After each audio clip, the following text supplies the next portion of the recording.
Roman Reigns आया, तबाही लाया, लेकिन फिर भी जिमी ऊसो को ना भाया। मंडे नाइट रॉ हो चुकी खत्म, जिसका अंत दोस्तों काफी कियोटिक वे में हुआ है। और जैसे साल 2020 में रोमन रेंस ने जे को दुलार किया था, सेम वैसे ही दोस्तों आज मंडे नाइट रॉ के एंड में वो जे ऊसो के साथ देखने को मिले। लेकिन ये चीज देखकर दोस्तों जिमी ऊसो की रिएक्शन, चलिए फास्ट फास्ट डिस्कस कर लेते हैं कैसे आज की रॉ एक हिस्टोरिक रॉ बन गई। आज की रॉ के अंदर दोस्तों रोमन रेंस ने वापसी कर दी है। ये चीज दोस्तों लोग देखना भी चाहते थे, लेकिन दोस्तों डब्ल्यू वाले दिखा नहीं रहे थे। मजबूरी थी दोस्तों कि रोमन रेंस मूवी की शूटिंग को जा रखे थे। आज की रॉ की दोस्तों शुरुआत जो हम लोगों को देखने को मिलती है, वो देखने को मिलती है दोस्तों रिया ब्लडी रिप्ली की एंट्रेंस के दौरान। रिया रिप्ली वहां आती है, जिन्हें बहुत अच्छा पॉप मिलता है, और वो ये चीज कहती है कि आस्का तुमने लाइन क्रॉस कर दी है ईओ के साथ में, ईओ को तुमने काफी बड़ा धोखा दिया है।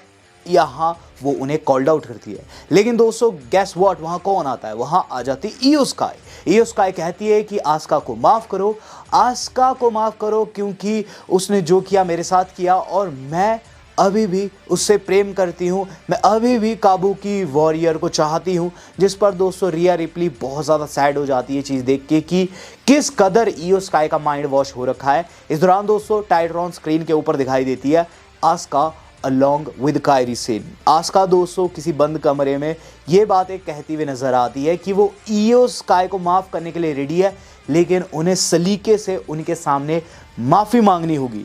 लेकिन रही बात रिया रिप्ली को, तो रिया रिप्ली को वो माफ़ नहीं करने वाली। इस दौरान दोस्तों ईओ स्काई जो है ये चीज़ कहते हुए रिया को कि वो माफ़ करती है, वो माफ़ करती है खुद को। वो इस टाइम पर रिया रिप्ली की बातें नहीं सुन सकती, रिंग को लीव करने लग जाती है। और यहाँ दोस्तों हमें एक चीज़ देखने को मिलती है कि वहाँ अटैक हो जाता है रिया के ऊपर पीछे से। आस्का एंड कायरी सेन उनके ऊपर अटैक कर देती है, जहाँ ईओ स्काई बचाने के लिए आती है। लेकिन उल्टा दोस्तों आस्का ने आज ग्रीन मिस्ट कर दिया ईओ स्काई को, और ईओ स्काई दोस्तों वहाँ तड़पने लग जाती है। रिया रिप्ली को भी दोस्तों टेक आउट कर दिया गया था। पूरे सेगमेंट में ये चीज़ साफ पता चल गई कि ईओ स्काई जैसा सोचती है काबुकी वॉरियर के बारे में, वैसा काबुकी वॉरियर उनके बारे में नहीं सोचता।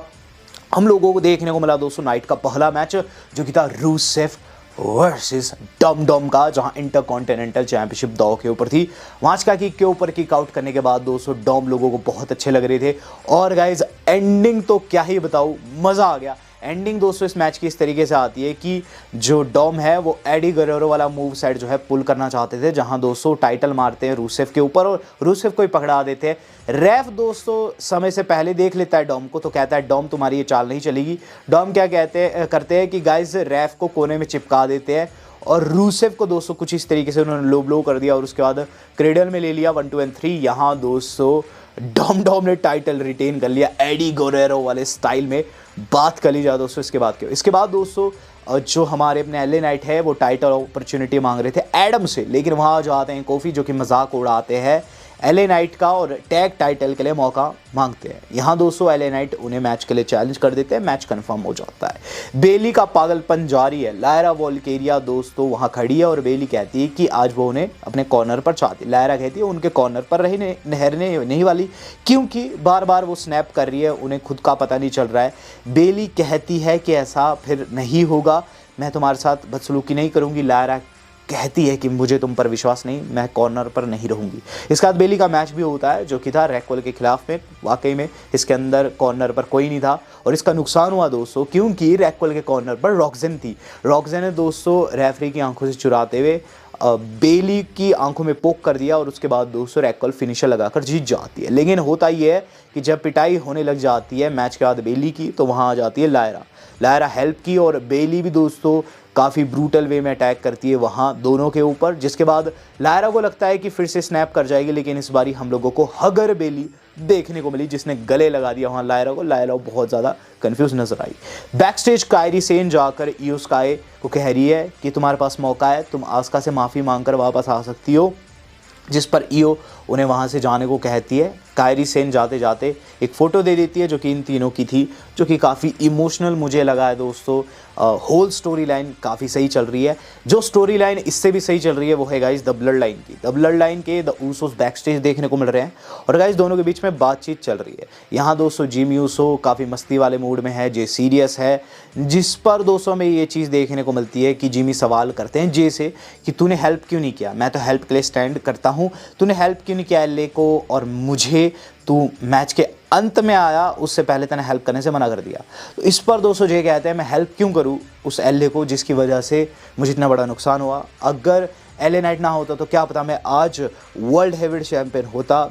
ये चीज़ शायद तू नहीं समझेगा, लेकिन गैस व्हाट, हमें आपस में लड़ना नहीं है, हमें सेम फेस पर होना है। जिसके बाद हाथ हाथ मिला लेते हैं।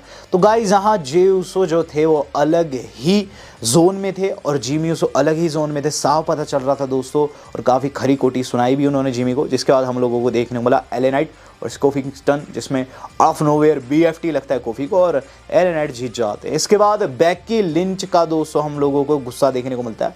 होता ये है कि वहाँ अकिरा तोजावा एंड जो मैक्सिम है उनके बीच में बातचीत चल रही थी, एक दूसरे को मोटिवेट कर रहे थे। वहाँ दोस्तों बेकी आकर मजाक उड़ाती है तोजावा का, जिस पर मैक्सिम उन्हें चुप होने को कहती है। बेकी कहती है कि तुम चुप रहो, आई एम द बेस्ट। हर कोई कहता है कि आई एम द बेस्ट, जिस पर मैक्सिम कहती है, एक शख्स नहीं कहता है, एजे ली। जिसके बाद बेकी स्नैप कर जाती है अकीरा के ऊपर क्योंकि वो हंस रहे थे तो उन्हें मुक्का मार दिया उन्होंने। और मैक्सिम डुपरी जब उन्हें चेकआउट करने लगी तो उन्हें भी दोस्तों पीछे से आकर टेक आउट कर दिया। इसके बाद दोस्तों जाकर सैथ से मिलती है। सैथ दोस्तों अभी भी उस वॉच को देख रहे हैं जो कि कोडी ने उन्हें दी थी। बेकी कहती है तुम अभी इसे क्यों देख रहे हो, क्या तुम्हें रिंग में मेरी आवश्यकता है, जिस पर सैथ कहते नहीं मैं खुद कर लूँगा। जिसके बाद वो कहती तुम्हें पॉल हेमन की आवश्यकता है, नहीं आज की नाइट जो करने वाला हूँ मैं खुद से करने वाला हूँ। तो गाइस यहाँ साफ पता चल चुका था कि सैथ रॉलिन्स अकेले आने वाले हैं कोडी को कन्फ्रंट करने। जिसके बाद दोस्तों इस सेगमेंट भी देखने को मिलता है। गाइस सच्ची बात बताऊँ इस सेगमेंट में मज़ा बहुत आया, दोनों की बातचीत काफ़ी इंटरेस्टिंग थी। कोडी रोड्स कहते हैं I am bit messy, but सबसे पहले तो दोस्तों सैथ आकर ये चीज़ कहते हैं कि 3 विक्ट्रीज जो है उनका कोई भी लाभ नहीं है कोडी को, वो मैटर नहीं करती। जिस पर कोडी आकर कहते हैं I am bit messy, but शायद तुम फ्यूचर की बातें कर रहे हो, फ्यूचर पर किसका कंट्रोल है। जिस पर दोस्तों ने इशारा किया किसी का भी नहीं, ऊपर वाले के सिवा किसी का भी फ्यूचर के ऊपर कंट्रोल नहीं है। और तुम किन लोगों की बात कर रहे हो, ब्रॉन ब्रेकर ब्रॉन्सन रीड की, वो स्मैकडाउन में गए थे, क्या वो तुम्हारी आज्ञा से गए थे, मुझे तो ऐसा नहीं लगता। सैथ कहते हैं कि हर मैसेज जो है मेरे थ्रू पास होता है। कोडी कहते हैं आई एज्यूम, चलिए मान लेते हैं कि हर मैसेज तुम्हारे थ्रू पास होता है। क्या पॉल हेमन का ब्रॉक लेसनर को इंट्रोडक्शन देना ये भी तुम्हारे अंडर से होकर गया है। जिस पर सैथ कहते हैं एवरी डिस्कशन रन थ्रू मी, और जिस पर दोस्तों लोगों पर भी चिल्लाते हैं क्योंकि लोग कहने लगते हैं कि नहीं ऐसा नहीं है। और उसके बाद कोडी कहते हैं कि सैथ मैं यहाँ अंडरस्टैंड करने की कोशिश कर रहा हूँ, मैं एक वर्ल्ड चैम्पियन को क्राउन ज्वेल में फेस करने वाला हूँ और मैं चीज़ों को सिंपल रखना चाहता हूँ। देखो अगर ये फाइट आज से कई साल पहले होती तो कितनी बड़ी होती, हम दोनों एक दूसरे को फेस कर रहे होते, लोग हमारे बारे में बात कर रहे थे कौन जीतेगा कौन जीतेगा, लेकिन तुम्हारे मैचेस में अब वो पहले वाली बात नहीं रहेगी। सैथ कहते हैं शट अप, क्योंकि यहाँ दोस्तों कोडी ने उन्हें फ्रेंड कह दिया था तो कहते हैं शट अप, मैं तुम्हारा फ्रेंड कभी भी नहीं था।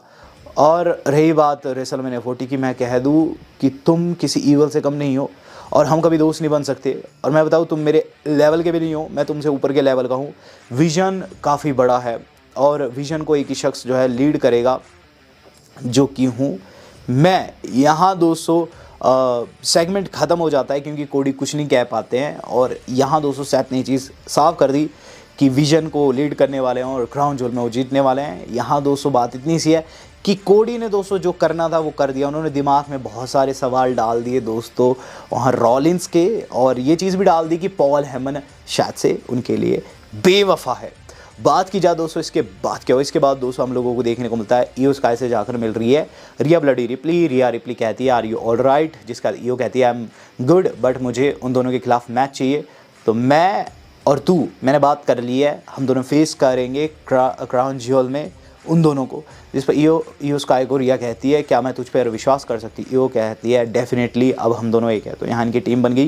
यहाँ एक और टीम रिंग में देखने को मिल रही है जो कि है एजे ली की। तो दोनों खड़े हुए जिसमें एजे जो है हमारे वो काफ़ी चैंट पा रहे थे लोगों की तरफ से। तो ड्रैगन ली दोस्तों प्रोमो की शुरुआत करते हैं। ड्रैगन ली सबसे पहले ये चीज़ कहते हैं कि उन्होंने सब कुछ ऑफिशियल कर दिया है, वो मेगा चैम्पियनशिप के लिए क्राउन ज्वेल में चैलेंज करते हैं डॉम को। और इस पर दोस्तों एजे कहते हैं कि मेरा भी मैच कन्फर्म हुआ आप लोगों की बदौलत, जो कि होने वाला है जॉन सीना के साथ में। जॉन सीना मेरी काफ़ी बड़ी हिस्ट्री रही है और ये चीज़ मैं चाहता भी था।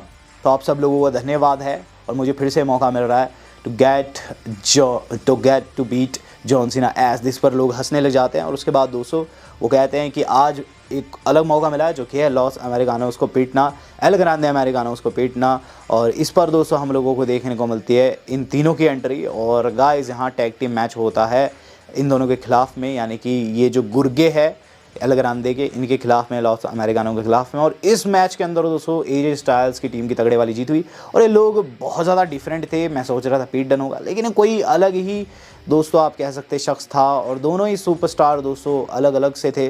और इसके अंदर दोस्तों जो हमारे अपने एजे स्टाइल्स है उनकी तरफ से स्टाइल क्लैश है मैच के अंदर दोस्तों, एजे ली टीम जीत गई। यहाँ दोस्तों हम लोगों को देखने को मिल रहा है बैक स्टेज स्टेफनी वेकर को कन्फ्रंट कर रही है हमारी अवरी टिफनी स्ट्रैटन। यहाँ दोस्तों ये कह रही थी स्टेफनी सबसे पहले कि वो जीतेगी क्राउन ज्वेल में, और जो क्राउन ज्वेल चैंपियनशिप है और रिंग वो है घर लेकर आने वाली। टिफनी स्ट्रैटन कहती है कि समय हमेशा से टीवी टाइम पर चला है, जिस पर वहाँ स्टेफनी ने कहा है कि gas what, your time is over and my time is now. तो गाइज यहाँ हम लोगों को एक बेहतरीन टीज़ देखने को मिला, जिसके बाद जो अगली चीज़ थी वो था main event of the evening. Guys आज मज़ा आ गया main event of the evening को। मैंने सोचा नहीं था, सच्ची बात बताऊँ, मैंने सोचा नहीं था कि इतना बेहतरीन चला जाएगा। मुझे ये तो लग रहा था कि रोमन रेंस लौट सकते हैं, लेकिन जिस वे में लौटे हैं गाइज वो नेक्स्ट लेवल था। तो उसोस की एंट्री हो चुकी है और मैच से पहले दोस्तों बैक स्टेज देखने को मिल रहा है कि Bron Breakker and Bronson read के सामने साथ खड़े हैं, लेकिन एक सोच में पड़े हुए हैं, जहाँ दोस्तों पॉल हेमन जो है वो सैथ रॉलिंस से बात करने की कोशिश करते हैं, लेकिन सैथ रॉलिंस उन्हें चुप कराते हुए ये चीज़ कहते हैं आई हैव टू बीट कोडी, आई हैव टू बीट कोडी। तो यहाँ दोस्तों सैथ रॉलिंस अलग जोन में जा चुके हैं, उनके दिमाग में बहुत सारे सवाल डाल दिए आज कोडी ने।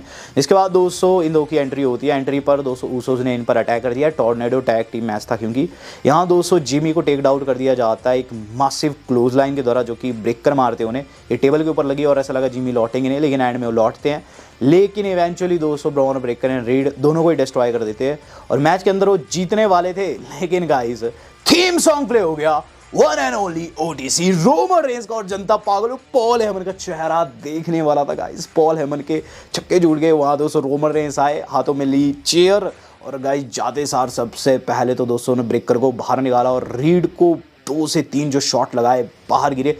यहाँ सुकून पहुंचा, जिसके बाद दोस्तों ये चीज़ देखने को मिलती है कि वो ब्रेकर को भी चेयर से बहुत गंदा मारते हैं जब उन्हें रोकने आते हैं और फिर रिंग में डालते हैं, जहाँ दोस्तों जे की तरफ से स्पीयर एंड दोनों की तरफ से स्प्लैश। द ऊसोस दोस्तों मैच को जीत चुके हैं। वहाँ दोस्तों रोमन रेंस की फिर से रिंग में एंट्री होती है और बिल्कुल ओजी रोमन रेंस वाले स्टाइल में गाइस फिर से मारने लग जाते हैं ब्रेकर को। जैसे रोमन रेंस पास्ट में थे ना, बिल्कुल वैसा तोड़ा उन्होंने ब्रेकर को। 3 से 4 शॉट और लगाए दोस्तों चेस्ट के ऊपर और फिर पीठ के ऊपर, ब्रेकर बाहर गिर गया। और उसके बाद रोमन रेंस दोस्तों जे ऊसो के साथ हाथ मिलाते हैं और जे ऊसो को कहते हैं कि तूने वो किया जो तुझसे एक्सपेक्टेड था, स्मैश देम ऑल। जिस पर जे कहते हैं यीट ब्रदर।